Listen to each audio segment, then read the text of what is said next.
नारळाच्या झावळ्यातून साकारली भगवान व्यंकटेश्वराची मूर्ती।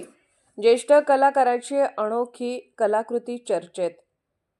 तिरुनेलवेली, तामिळनाडूतील येथील ज्येष्ठ कलाकार श्री परमेश्वरन यांनी केवळ नारळाच्या झावळ्यापासून भगवान व्यंकटेश्वराची अत्यंत देखणी व भावपूर्ण मूर्ती साकारून कला व भक्ती यांचा सुरेख संगम घडवून आणला आहे।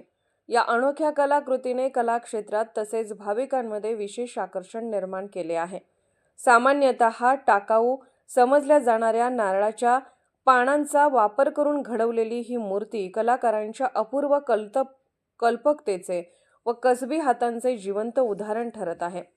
कोणतीही महागडी साधने नसतानाही केवळ मेहनत, श्रद्धा आणि अनुभवाच्या जोरावर साकारलेली ही कलाकृती पाहणाऱ्यांना थक्क करत आहे।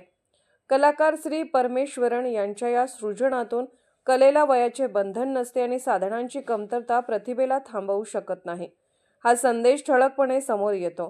त्यांच्या या भक्तिपूर्ण कलाकृतीचे सर्व स्तरातून कौतुक होत असून अनेक कलाप्रेमींनी आणि भाविकांनी त्यांना शुभेच्छा दिल्या आहेत। नैसर्गिक साधनांचा वापर, पर्यावरणपूरक कला आणि आध्यात्मिक भावनेचा सुंदर संगम साधणारी ही मूर्ती आज प्रेरणादायी ठरत असून ज्येष्ठ कलाकारांच्या प्रतिभेला सर्वत्र मानाचा मुजरा दिला जात आहे। पोलिस ऑफ इंडिया न्यूज चॅनलला लाईक करा, शेअर करा आणि सबस्क्राईब करा।